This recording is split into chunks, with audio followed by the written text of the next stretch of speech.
does.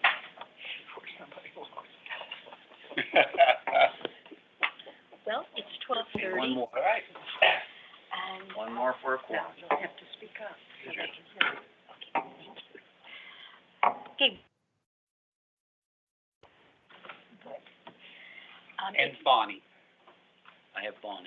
Okay. It's 12:30, and we'll get the meeting started. We'll start with a roll call so that we make sure we have attendance of everyone online. Would you like for me to take care of that? Yes. All right. Lori Andrus. Julie Blackwood. Bonnie Brown. Here. Sarah Krickenberger. Yes, she was.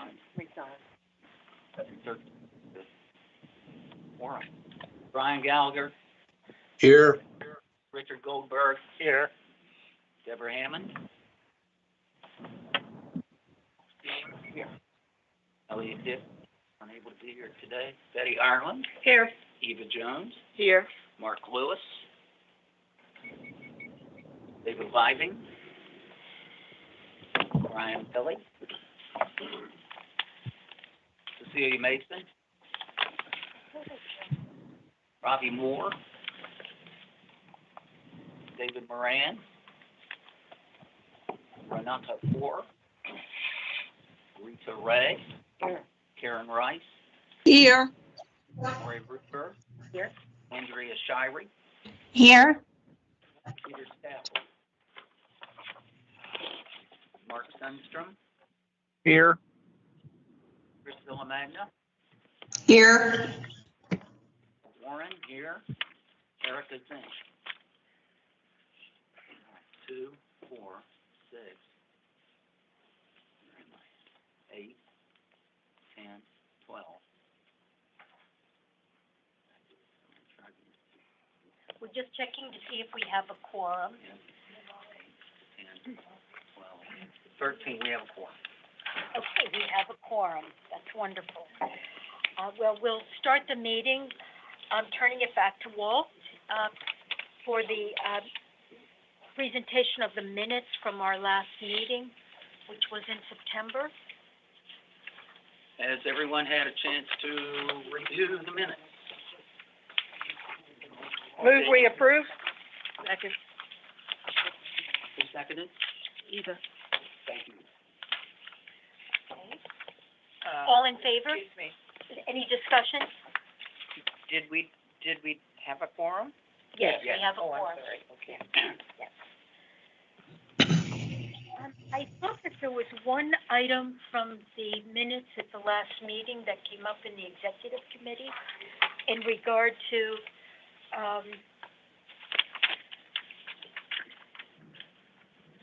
I think that we can discuss this later, but it was in regard to the bylaws change. And there was a correction at the executive committee meeting to remove the word, Lori, it's to remove the word "and investment." yes. But that will come up, I think, when the bylaw committee speaks, correct? Okay, we will address that there. Okay. All in favor of approval of the minutes, say aye. Aye. Opposed? The next report is the treasurer's report, and Karen Rice, we'll turn it over to you. Okay. Let me get my report here. Okay, so, if we go through the revenues, to date, we have $772,651, in membership, which is our total revenues. There is, I asked about the difference because we've got budgeted 2.1 million. And it's my understanding that we have other money that's located in the foundation, and we have a chocolate challenge coming up at the end of January and February So that should increase that number significantly.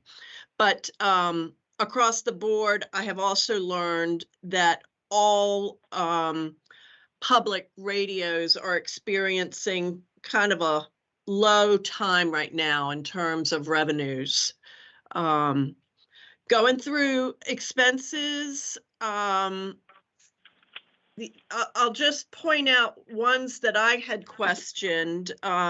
Travel and training is significantly lower, and that was because we asked, the Friends Board had asked that the staff not do any travel due to us encumbering that $210,000. So now that money will become unencumbered, and that number for travel and training may increase over the next 5 months. Postage is a little bit over. That's for mailing letters and the program guide.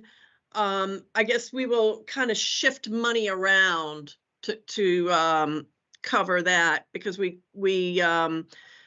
budgeted 40,000, and so we'll need to look at that when we do the budget for the new fiscal year 25. The computer database, that account is up, 12,000 over what we had budgeted. That's kind of the Friends account and the Folkways money that goes through there.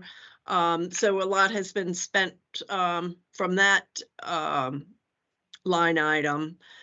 The association dues, we had 0 in fiscal year 23, but 8,000 in this fiscal year. And it's just the way the dues falls in terms of when it's paid.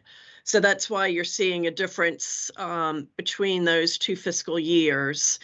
Educational outreach, Maggie has been doing a lot of great stuff in outreaching and education. And so more money has been spent than was spent in 23, and so that's why you're seeing the increase there. So total expenses for this fiscal year to date is $329,513.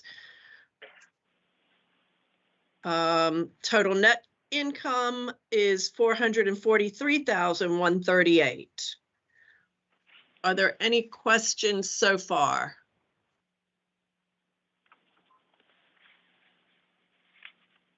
Okay, if you turn the page, the next 2 pages are the listing of the checks that have been issued.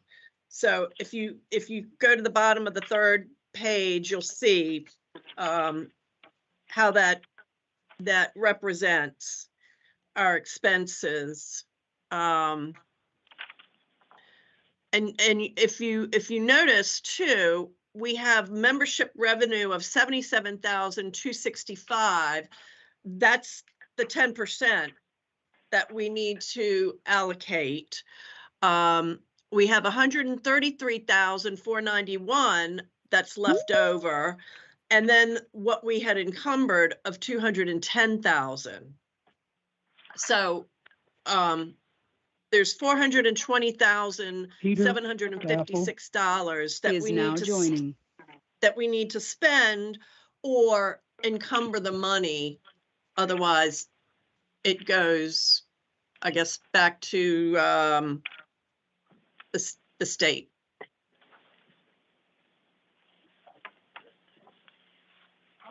Thank you, Karen. Are there any questions?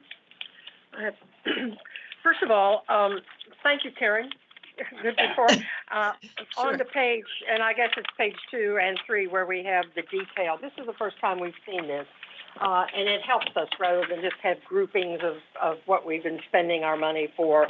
We had asked Tammy to do this for us, and this helps me at least see where we're spending the money. I hope it wasn't too much of a problem for you. to do that. And then I'm wondering, I don't see anything already encumbered for the fiscal year that we're in.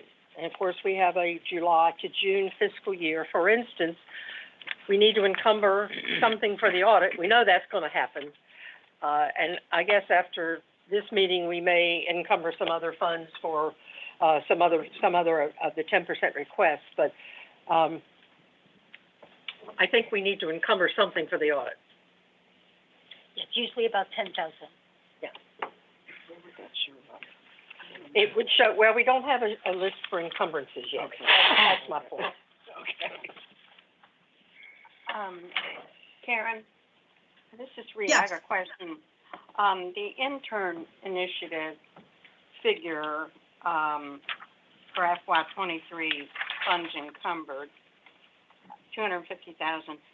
That's something the Friends committed, but at this point, it's, and I'm trying to recollect Eddie Eisen's report, but at this point, there's no real decision, or, it's, the board approved it, but it hasn't been allocated because that's up in the air. Is that correct? That's correct.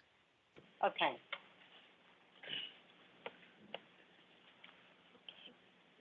Are there any other questions?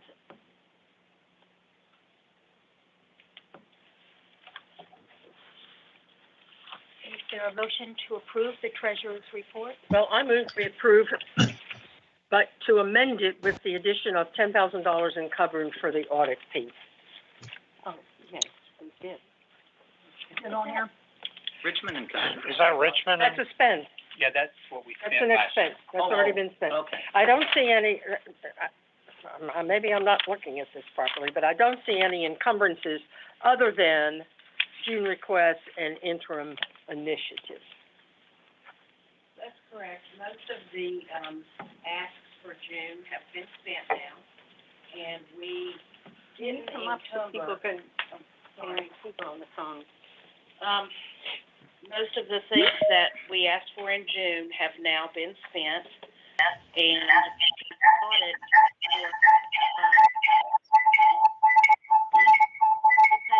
for,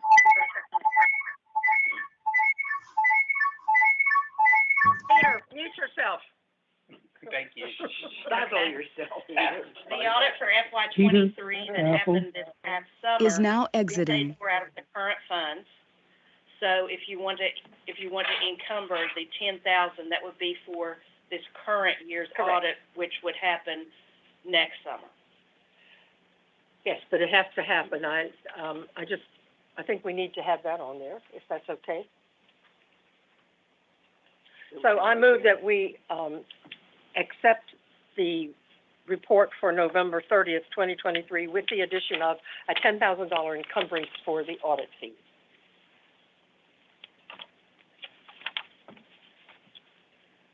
I'll second the motion. Okay, are we voting on the $10,000? Is that what we're voting, or we're voting on the corrected, It's a motion with the correction. To approve the report, not the expenditure. No, because the No. expenditure may be more or less, but we're gonna approve the report with an encumbrance, a line for an encumbrance of $10,000 for the audit. Maybe more, maybe less, who knows? I think we had a second. Yes, Rita?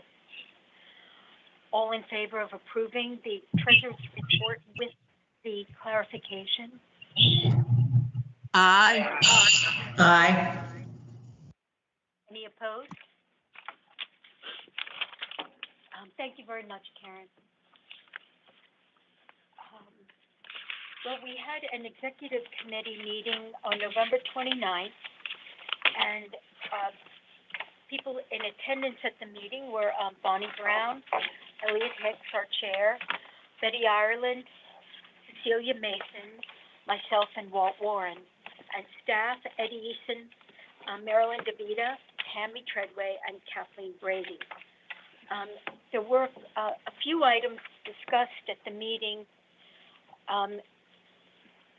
and some of them will come up in context of those reports.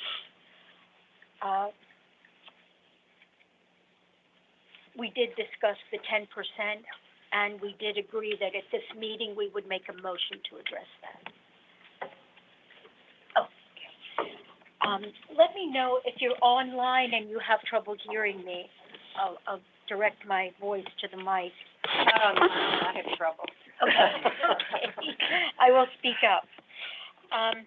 A motion was made in the executive committee meeting to remove the restriction on the funding for the set aside for the internships based on feedback from staff that what the staff really needed was funding for professional development, conference travel, marketing, and other activities targeted to improve West Virginia public broadcasting. Right. Do you want to Yeah, discuss that a little? Yeah, I can discuss that. So I talked to all the department heads and asked them how they felt about internship program. And what happens is that the problem with the internship program is interns are here for the summer. So they come in and we train them and then they go back to school. So it takes a staff person to work with the interns throughout the summer. Summers are usually low in staff because people are taking annual leave. And in the long run, it actually causes more work for the staff here, which is small to begin with. And I understand and appreciate the concept of the internship program with the hope that it would increase our staff. And we were lucky enough, Liz McCormick and Adam Harris were both interns here at West Virginia Public Broadcasting and did become full-time staff. But here's the issue. There has to be a full-time staff position open before someone can become a full-time staff member. And we honestly don't have that much turnover. Most people, when they come here, they are relatively happy, and it's a very focused kind of job that, this isn't available all over West Virginia. So while we appreciate the concept and what it could turn into, it really helps us more because we have a lot of people who have come on staff, especially in video production, who just got out of college. And they need that extra training and professional development, and especially to learn more about public media as opposed to the commercial media, which is mostly what the focus is in colleges and universities when they teach media. It's just more important, we feel, for the staff to be able to get more training when they're younger, when they come on board, and for the current staff to meet their colleagues and their peers at conferences to find out what's happening in public media in general. Good idea, Yeah. wrong execution. Yeah. Yes. At this time, there's much more need for staff development, marketing, and investment in West Virginia Public Broadcasting. So that is a motion brought forward from the executive committee. And thank you for explaining it. Are there any other questions about this motion? What is the motion exactly? The motion was made to remove the restriction on funding set aside for memberships so that this funding can instead be set aside for staff, professional development, conference travel, marketing, and other activities targeted to improve West Virginia public broadcasting. And we kind of agreed on that wording in the executive committee meeting, but it's open to modification or clarification. Yes, Bob? Yes, I heard you say, whatever you use the word membership instead of apprenticeship, and I believe that Right, internship. internship, Sorry. that's what I meant. Yes, Mhm. yes. You used the intern- word money was membership. for internships, yeah. So this is a recommendation from the executive committee Yes, for the board to take up. yes. I move that we accept the recommendation from the executive committee. Second. Well, what's the second? Sarah? Is there any further discussion, questions? Okay, all in favor of this motion? Aye. Aye. Any opposed? Okay, that, motion passes, unanimously.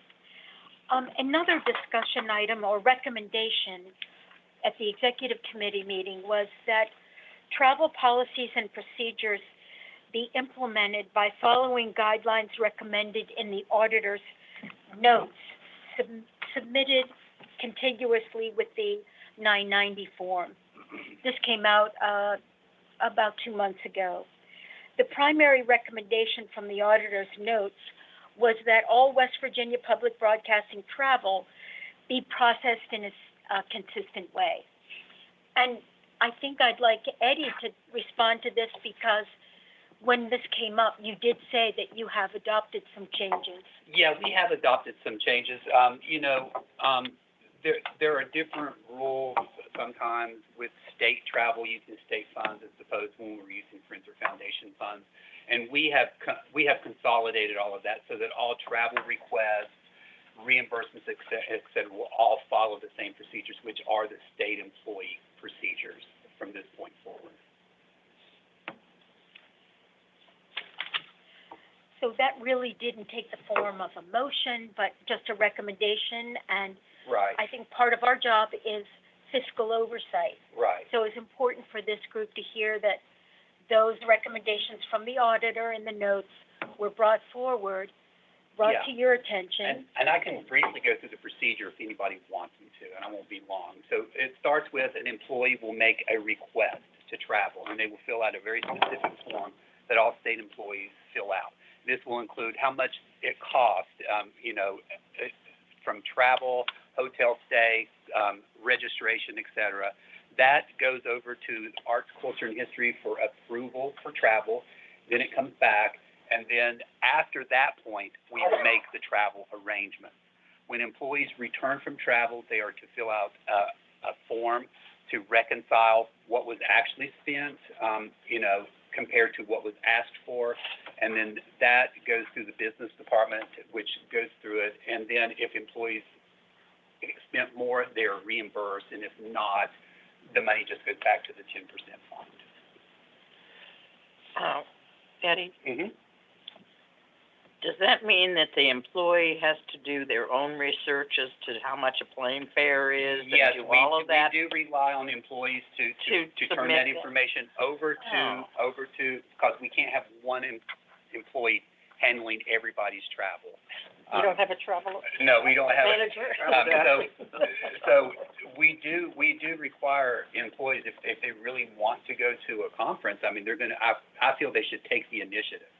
I mean, I really do. If it's that important to them, they should be able to research it.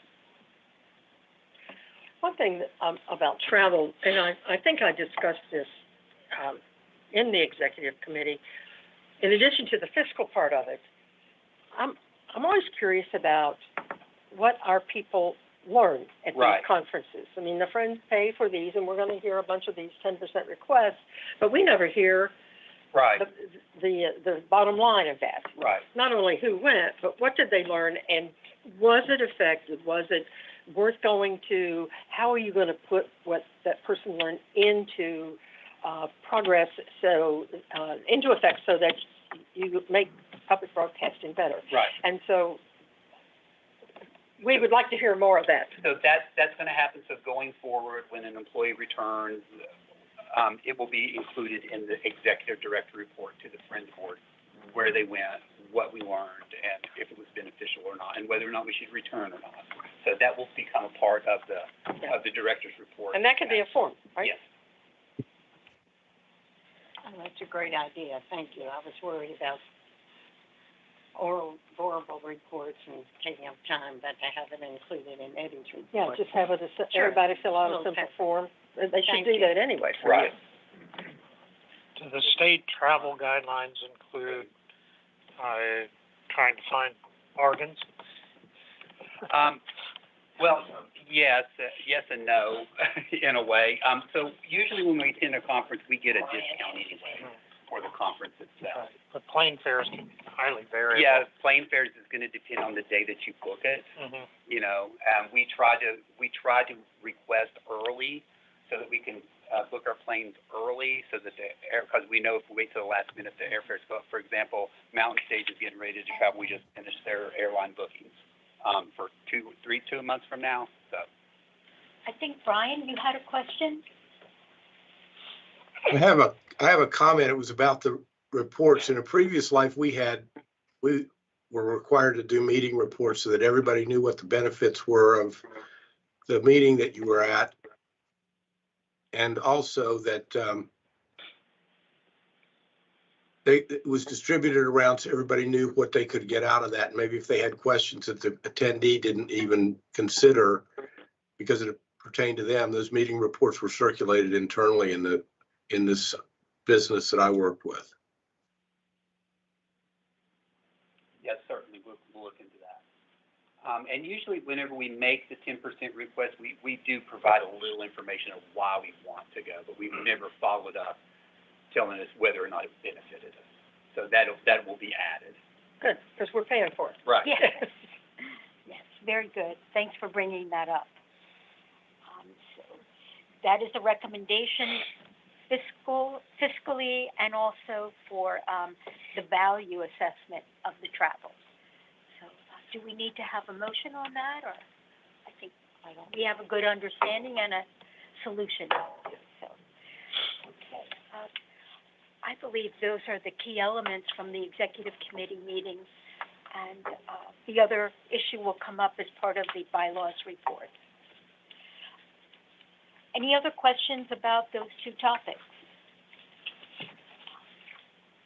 Then we'll move on to the, Did you all actually do the vote? oh, yes, we did, on the 10%, Did we? Okay. didn't we? No, the vote to Do we take need out, a motion? no, we Yes, took on the the vote on restriction. taking out the restrictions. Okay. Yes, we did. That was unanimous. Now we'll move on to the nominating committee report. Thank you, Laurie. Because I was trying to avoid having an anxiety attack over the fact that Marilyn DeVita's retiring soon, the nominating committee had an online meeting.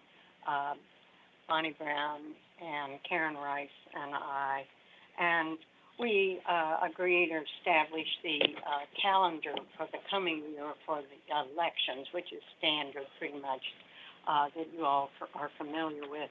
But in addition to that, in the past, I'd observed there was a little bit of confusion about who contacts those who have been elected by the membership, and those who were not elected as a courtesy to let them know too. So we clarified the responsibilities. So the committee is responsible after the elections are concluded for notifying both those who were elected and those who were not elected. And with Sarah Krickenberger's resignation from the Beckley transmitter area, we took the liberty of moving Bobby Moore, who was in an at-large slot that ended in 2005, and moved him into the Beckley transmitter slot that does not end until 2026. And we, because we've not had any representation from the Buchanan area quite some time, then we suggested that staff send a message to the membership in the Buchanan transmission area asking if anyone would like to be serve on the board and put their name up for nomination. And so that would occur in the spring, but so that, I think Marilyn's going to prepare a draft and I'll look it over, and I think that would come from the committee soliciting those who would like to represent the Buchanan area. So I don't think there's any formal things that have to be adopted by the board. This is just for your information. Very good. I have a small addition to your report Yes, ma'am. that I should have been in here talking to you Why about. don't you come up as a stand so the phone can People hear can you? hear you. Okay. My voice usually carries anyway. At least I've been told that. We took it upon ourselves to go ahead and send out that message to people that were under the Buchanan transmitter. We Good. did, yes. Kathleen was right on it. So we sent out this message. That's the good news. And we sent out, was it 541 emails Wow. And we had a 37% open response. And not one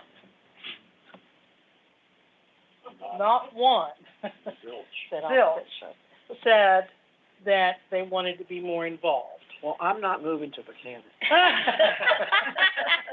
Well, the only thing, and I thought, I brought this, right, I'm giving it back to the grammarian that's here in Ms. Ray. Oh, that's, And maybe we can tweak the text, when we said, you know, openings in the Buchanan area, if they were in Clarksburg, maybe they didn't think it was them.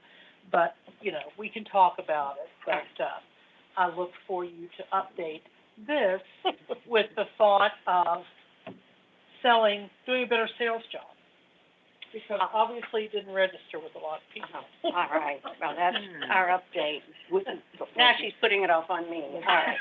Just recently, What, about a month ago? getting into holidays, Yeah. it's a tough time. Yeah. Get people's attention. Any other, Karen, Bonnie, you all have anything to add? Okay. You know, Good job. I'd like to add something. Have we ever tried to maybe contact faculty at West Virginia Wesleyan? Maybe somebody there might be interested in representing. Isn't that in the Buchanan area? Yeah, it's right in Buchanan. The Buchanan transmitter has a very large area. So, I think that, and we have had Friends Board members, some long time, who were Wesleyan faculty members. Mhm. So, you know, other than identifying them through the membership, I think that if we'd be allowed to make one more pass at it in January or February, and, have it be a different type of memo. Maybe ours is too hardcore and factual, and, we need something not very inviting. not very inviting, no. And the timing too Yeah, would be better, so. yes. Well, we'll give that a try, because again, people get so many emails. But again, and presumably there are a lot of folks affiliated with West Virginia Wesleyan, are contributors, so we'll try again. Yeah. I think that's a good idea, Karen, to, maybe try to mine some names, you know, maybe even a call to the president of Wesleyan, or, you know, the provost or whoever it is up there. Yeah. Say, hey, look, we have a spot. Would you like, is there anybody on your board, you know, you think you might want to, encourage to become a member, A, and then B, on the board? On the board, exactly. Good. Sounds like a good idea. Or a listing of staff that we could vet membership. I always thought Robert Ruck would be a good person, but he doesn't even belong, you know, he teaches at Wesleyan, but he's not a member. Yeah, I was thinking of that too. Good ideas, and we'll hear more about this at our meeting in the spring. Finance Committee, do you have a report? Or have we really already We did. had that? Okay. In terms of the Audit Committee,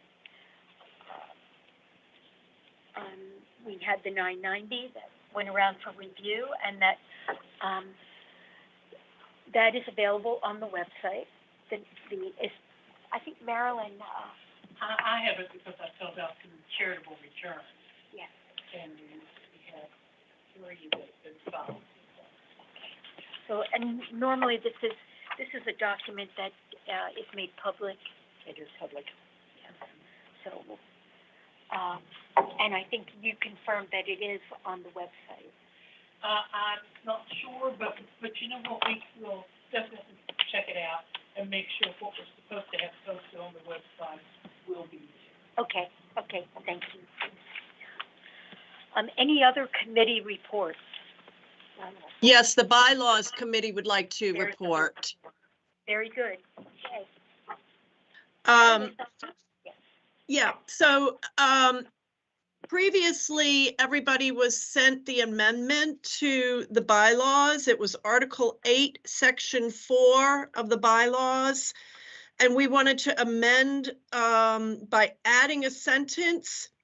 After our executive committee meeting, we decided to pull out 2 words from that amendment so that the actual amendment should read, "The Finance Committee shall be charged with establishing fiscal policies that are to be reviewed annually by the Board of Directors."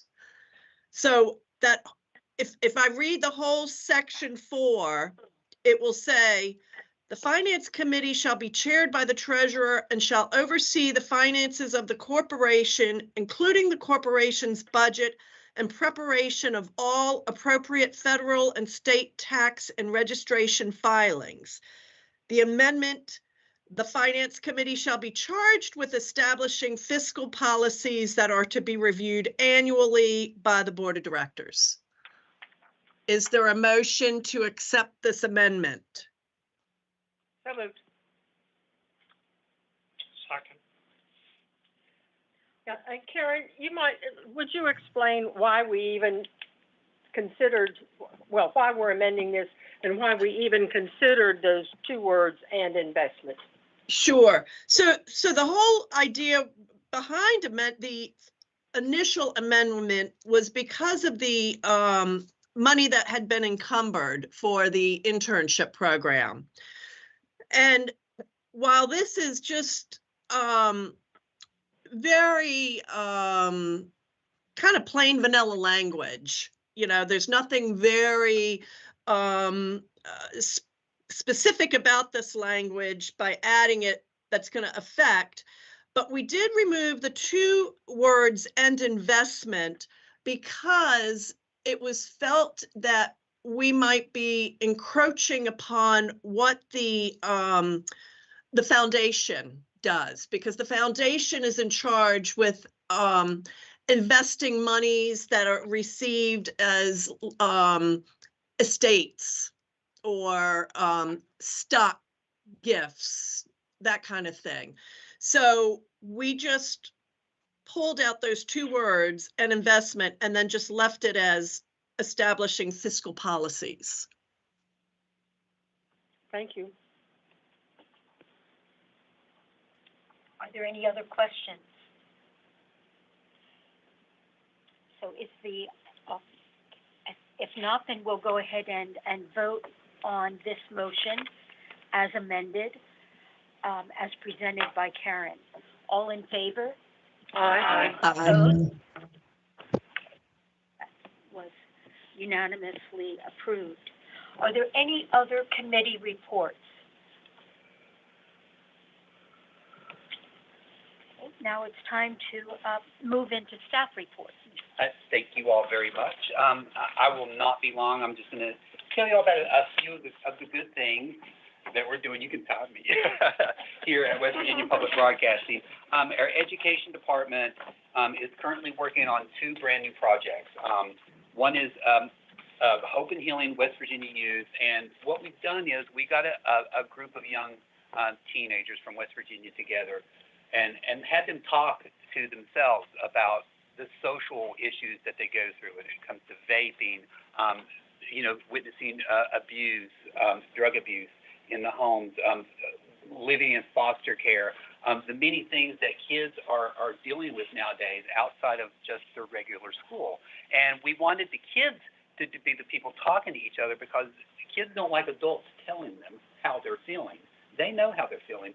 And we filmed that, and we're going to release it on television in the spring, and we also are going to release it to the school systems so that guidance counselors and administrators can use this as a tool to get kids to open up and talk about the many issues that they're facing, because we know the teachers are dealing with this just as much as they're trying to teach kids reading, writing, and arithmetic. So that's a really important project that our education department has been working on with video production. And what's the name of it? It is called Hope and Healing West Virginia Youth. Another is Polly and Nugget's Bookshelf.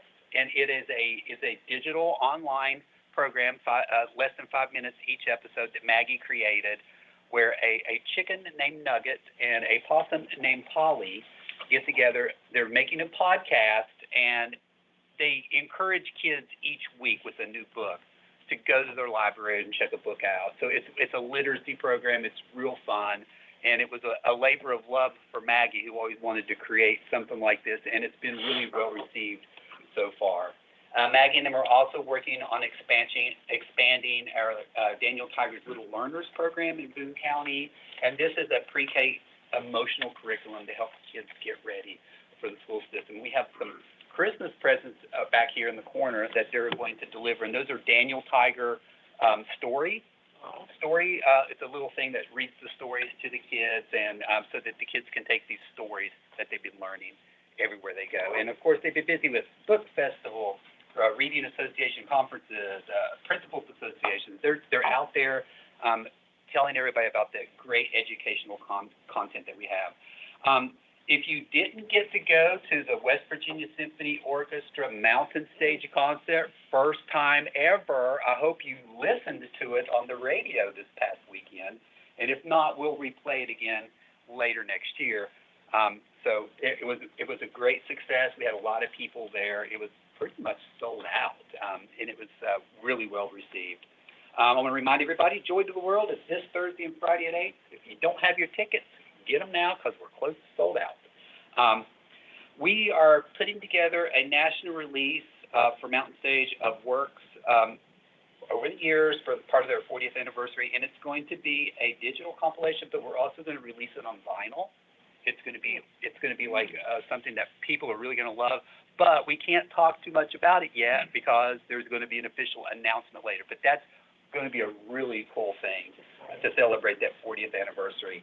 And I wanted to let everybody know that the spring national ratings came in for Mountain Stage across the country. Carriage is up 18%, audience is up 15% across the U.S. We're currently carried on 260 stations, 215,000 weekly listeners. And the anniversary shows we just did the past 2 Sundays, 80% attendance for the December 1st and 85 December the 10th. Video production, I hope you all have seen Woody Williams, An Extraordinary Life of Service. If you haven't, you can watch it on our streaming services. It is a great documentary, as well as Behind the Stage, a Mountain Stage 40th Anniversary Appreciation. It aired last night on television. It's on our streaming platforms. And the great thing about this is it not only talks about 40 years, but it tells everybody what it takes to put together a show. And it's a lot if you watch it. And it talks about why we make more money when we go on the road as opposed to when we're here. And there's a lot of information in there. And I encourage you all to watch it, share it with others. We're finishing editing on Ebenezer's Night Before Christmas. It's a Christmas special we've got coming up this year. And then they're working on a documentary about Mr. Cartoons, Will Huffman. And we've started research on a project about the Underground Railroad and Black History Month, its association with West Virginia as well. We started working with someone on that in the research phases. And we have 3 video projects that are finalists in an award, Read for the Record, the Annual Writers Contest, and Communities in Schools, Friends with Paul's, and we will find out on June 30th whether or not we win those. But we are finalists in those. Is that a national? Yes, that is a national award. And if any of you all subscribe to Hulu TV, West Virginia Public Broadcasting's local station is now on Hulu plus Live TV. And we've already been on the PBS app, of course, and DirecTV, and we're working on getting this on YouTube TV and Sling TV, which should come next year sometime. And we've also been experimenting because we know that the broadcast audience is different from the streaming audience, so we've been releasing programs a little earlier on streaming, particularly because most people like to see their streaming releases on weekends. So, programs like the Behind the Stage with Mountain Stage, it released early on Friday before it broadcast on Tuesday. And we're going to continue doing that to see how that works out. Engineering, they're working on upgrading some transmitters, and one in particular is that we're going to upgrade the Elkins transmitter, which is, it's been historically, the signal has been really bad because it's in the quiet zone, but we luckily we got a donation from someone that's going to help us improve that signal there. We're remodeling our Beckley facility, and we finally hired a new studio engineer, Ryan Bass. Christy Wheeler, who is our marketing director, has been appointed to the PBS Marketing Advisory Council. This is a national council, so our organization is, you know, we're getting recognition throughout the system with other stations, and I think this is the first time we've ever been appointed to the PBS Marketing Advisory Council, so it's really great news. She's been working on new things. She's been updating the email newsletter. Of course, you all have seen that in your email boxes. And she's planning a special gospel preview at West Virginia State University on February 1st. We got a grant to do that. And she's just been busy having staff at events throughout West Virginia. In news, Eric and his team, they have completed a series of stories that looked at the workforce issues in West Virginia. There were 9 stories total. And he also finished the series, the human trafficking, which is, you know, you wouldn't think of West Virginia and human trafficking. So these are important things that our news department's been working on, you know, to bring light to certain issues and making it a series, because that's what we do. We look deeper into these issues. They're getting ready for the legislature today. It's going to be Monday through Friday yet again. We're going to rotate the news staff as hosts. So everybody's going to have a lot of face time, you know, kind of like feel out like who possibly the future who might be a permanent host. And we've had a lot of national stories NPR has picked up.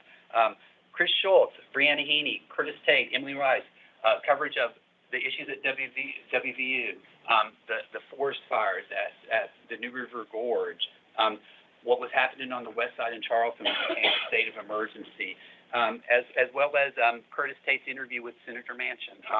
And it's really important for our reporters to tell West Virginia's news rather than national reporters coming in and reporting it for us. So I applaud the news department for working really hard to get us exposure on the national level through NPR's reporting.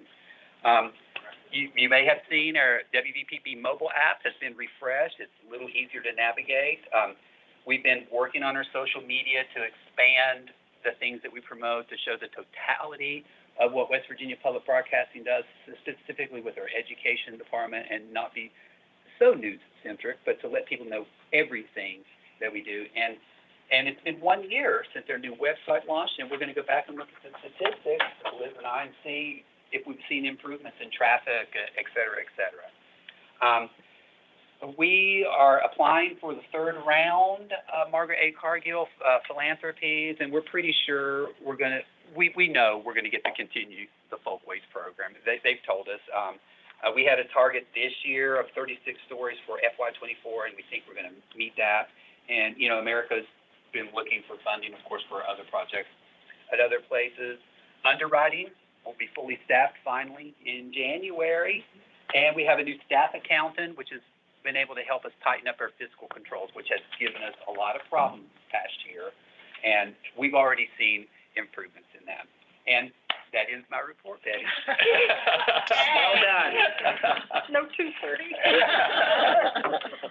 I would love it if you could share that report with the board. Okay. It's always really nice to see those details. I did email it yesterday to everybody. And I don't go into detail, I just do an outline where I hit on what I'm going to talk about. But Okay. yeah. It's very helpful. And Walt uses this to do the minutes, yeah.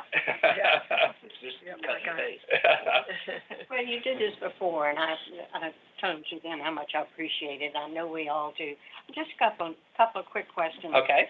When you mentioned the gospel preview, is this a PBS program Yeah, so coming? so it's a PBS program that's kind of a follow-up to the Black Church, and it's produced by WETA. Skip Gates is the host of it, and it talks about how important gospel music was to the African American community, and so we're inviting. We haven't gotten a yes, no, so I can't tell you who it is. We're going to invite a choir to come to this event, and we're going to have like just a little bit of some gospel music, and then we're going to do a preview of the program, and then have a panel discussion following. Oh, that sounds Yeah. wonderful. and again, localizing a national program, which is really smart.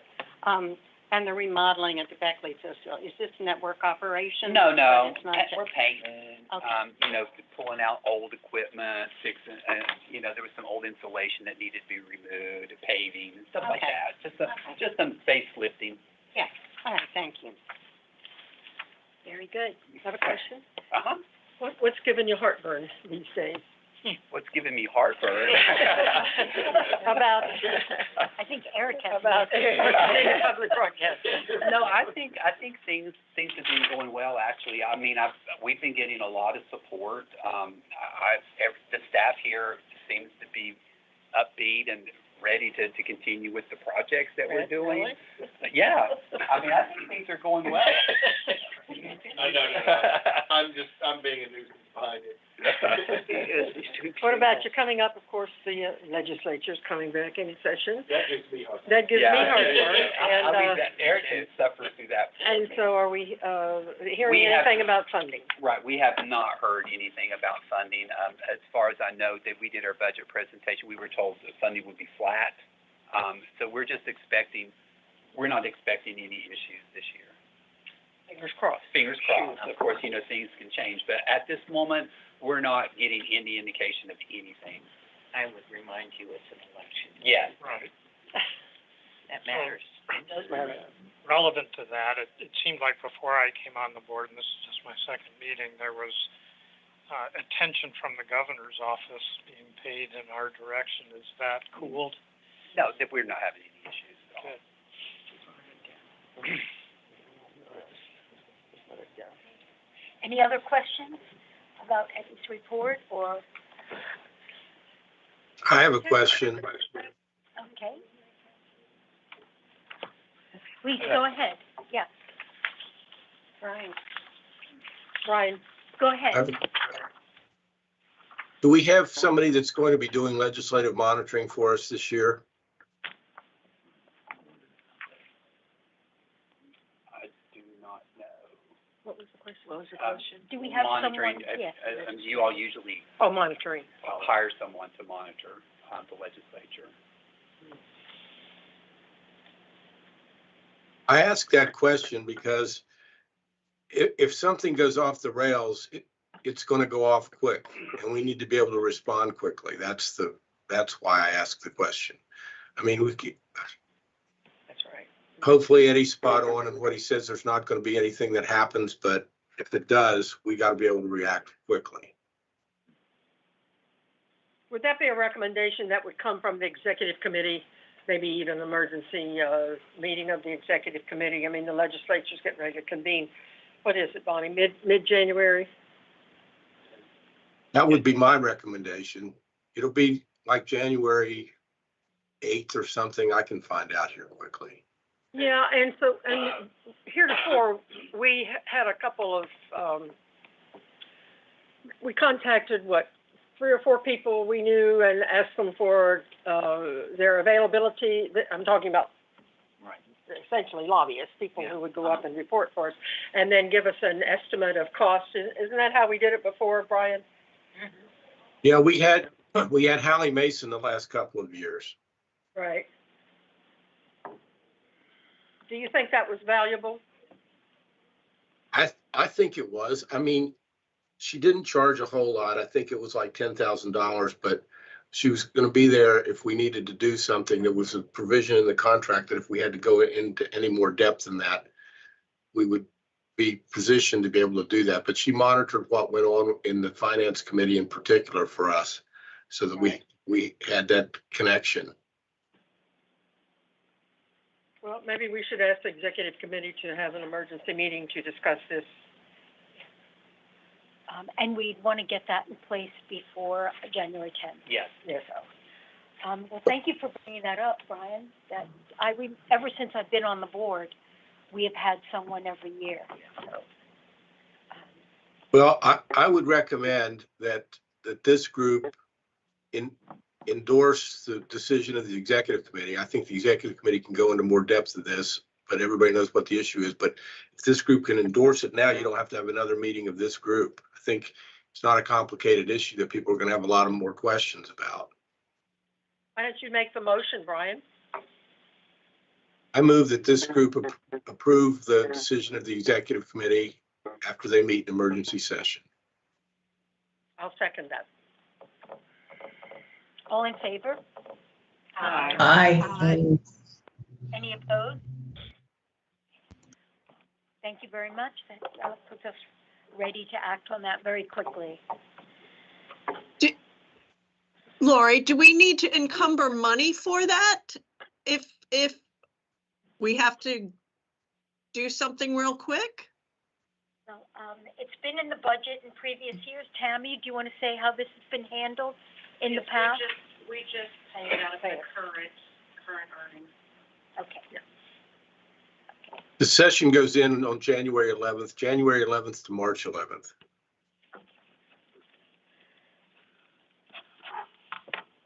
Right, and we could probably have an executive committee meeting the first week in January. Telephonic, Yes, Yeah. a Zoom call or Teams, whichever. So we can do that at least a week before the session. Well, of course, we want to be sure that we have the availability of either a Hallie Mason or someone else, that they're available. Brian, do you have a list of the names of people who were contacted previously? Or I should speak. I don't, because we had Jonna Gonch first, and then she unfortunately left the state, and then we had, I think we went to Hallie after that. We did ask a couple of other people. We had George Manahan that worked for free for us, as well as Chris Weichel, and Mark Poland. It's just, it's getting people that are willing to do it for a low amount of money when they've got a lot of other clients to try to work in that are paying them much more money, and also running the conflicts and that kind of thing. So last year we just renewed with Hallie after we had gotten her the first time, because we had gone through all of that. Tammy, would you have a list of who's been paid in the past to do this? It may be Hallie over the last couple of years. Yeah. I can go back and look. Okay, and at least we can contact her to see if she's available. That's right. I'm thinking maybe the executive committee should meet before early January. In December? I'm thinking, Okay. even though this is the 13th. Yeah. Just to okay it and to. And get the process started. And get the process started and maybe reach out to Hallie. Okay. So let's agree that we will meet before the end of the year. Okay. Virtually. And whatever information we can get from Tammy will be helpful. And then we've already gotten a few names from Brian. And if you have their contacts, that would be great. Another thing that could be done, I guess, is you could see if there's people who contribute to us or members of the Friends that are also on the Ethics Commission lobby list. I don't know how in depth you want to go into this, but they're more likely to work for us for a lower amount of money too. So shouldn't this be an annual allocation of money, because the Has happened legislature annually. meets annually? And we can discuss that component at the executive committee meeting. Just Yeah, make it a that's- standard line item. Yeah. That's a good suggestion. I mean, what's happened to us in the past, we didn't do this. Okay, when I first got on the board, we didn't have the need to do this, but stuff just happened so fast. The last couple of times we were scrambling around, and luckily we had people like George and Chris Weichel that were willing to help us. And Bonnie and I were also, former legislators and have been able to be up there to do something about it. But I mean, we don't want to be caught flat-footed on this, I don't think. Well, again, Brian, I'm just knowing what we know when it's an election year, and we've got the governor running for Senate, and, people are going to be treading lightly when it comes to hacking people off. You know what I'm saying? You know Sure. that. Absolutely. So, I don't think we need to be in a panic mode just yet. I mean, our main obstacle is the Senate Finance Chair, right? And isn't that correct? Well, hopefully now that his, one of his staff, I think it's the chief financial officer, is on the board of the EBA now. And hopefully, Eddie or Marilyn, you can comment on this, but I think the EBA board is functioning well with those new members on there. I think that they found out that, despite all the concern, that they find out that this isn't public broadcasting, and the Friends and EBA are not some leftist cabal that's trying to do bad things. Yeah, So we've been working very well together. That's great. There have been no issues. Great. Well, and we can discuss this more at length when the executive committee meeting is organized, because I think you have some good insights there, Brian, and thank you for bringing this to our attention. Yeah, if we have a standing line item, like you have suggested, then we won't forget it. That's right. Just like the audit. That's right. Just like the audit. Yes. So thank you very much for bringing that forward, Brian, and we will try to meet before the end of the year. Are there any other matters that people want to bring to forward for discussion? I had one. This came in yesterday, and this is a 10% request, and I'm sorry to throw it at everybody at the last minute, but I wanted to wait for the vote, and I didn't want to make an assumption, but they reached, American Public Television Stations reached out to me yesterday. Senator Capito is being presented the Champion of Public Broadcasting Award, and I had not registered for the summit because travel had been stopped, and they specifically said, we noticed you weren't registered, and we thought it would be a good idea for her home station to be in attendance. So I am asking for permission to travel. It's going to happen on February 28th, and I went through $3,500. I'm padding it a little bit. That should cover everything. Is it in Washington? It's in DC. Yeah. You say this is for an award? Yeah, the Champion of Public Broadcasting Award. What does that mean? She's been Sheila Moore Capito has been very supportive of West Virginia Public Broadcasting. She honestly has, and they know that on a national level. Is she a member? Yes, and she is also a member of the Finance Committee. Yeah, she has come here, she's looked Oh, through. she comes here quite often. All the time. Matt Jackford and Matt Jackford's mother and her are friends. She has given us handwritten notes about listening. She is actually a really big supporter of ours. And our line item came from Arch, which Yeah. is the heritage connection there as well. That's not why she's getting this award, but I move we approve the up to 3,500. so our, what are you, interim Yeah. executive director can attend the award ceremony for Senator Capito in February. All in favor? Really, By her. Aye. the name to change, is that our So American Public Television Stations is the lobbying. That's our lobbying. That's the lobbying organization that, that works. Yeah, Yeah, all right. yeah. That's distinct from. Yeah, The other. specifically for federal. Yeah, lobbying. all right. Get a picture. Well, And we can't wait to hear your report. We sort of got two things going at the same time, but just to clarify, all in favor of the approval for this trip? Aye. Aye. Any opposed? Well, I think that is the last item on the agenda. Any other concerns or questions? Oh, The only other question that I have is, since we have lifted the 10% restriction, most of the department heads have not come up with requests for either training or travel because they didn't think they were allowed to. So I'm not sure what, I know I passed up on a in-house, training, that would have been good for us to use. It was less than $500, but I didn't have the authority to do it. And I'm wondering if you all could approve some sort of amount that would be held until the March meeting. We could make you aware if anyone made a request for it by email to the executive committee. But, I'm not sure of up to $5,000 or something like that in case something else came up, because we really won't have an opportunity to make a request until the mid-May.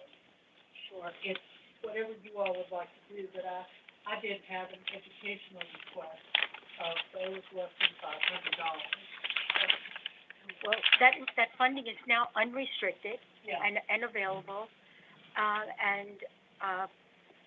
it seems that you can submit them to Eddie, and then Eddie could. Right, that's the practice. They all must go to Eddie, and he must approve them before we come back to the council. Yeah, I mean, I don't, Presumably, Eddie, you'll let people know that the bank is open again. Bank is open. But we have over $300,000. Right. And so I don't know that we need to say, okay, we'll say, okay for 5,000. I mean, Okay. if it comes through, Eddie, Do we need to give Eddie permission to make distributions from the 10% account? I think I should run it by the executive committee, just so I can have I it. get it. Yeah. That Eddie has the right to recommend to the executive committee distributions from the 10% fund prior to the, March meeting. Okay. So I have one other question. So Eddie, you're the interim director. Yes. Is there an identified process for that to be a forever appointment, or will we get a? Well, I can't speak for the EBA. And that is the body that will make the appointment. I can say that they've talked to me about the possibility. But outside of that, there's been no process or anything put in place. are you interested? Some days, yes. Let's go back to Marilyn's request. I move we, give Eddie Isom the authority to come to the executive committee with up to $5,000 requests for educational efforts for staff, to be presented to the executive committee, in advance of the board meeting, next full board meeting. Why put a number in there? Why not let Eddie exercise his discretion? That's what she wanted. Okay, take the number out. Take the number out. I would agree All right, to that. number out. Yeah. I guess I'll second it. Any discussion? Aye. Any opposed? Okay, that carried unanimously. And just one more thing. I was Another one. Don't panic. The EBA board and foundation board both agreed to move their meetings in March to April after the legislative session has ended. So is that the wish of the Friends Board, or do you want to go at your regularly appointed March date? What is that date? Second Wednesday,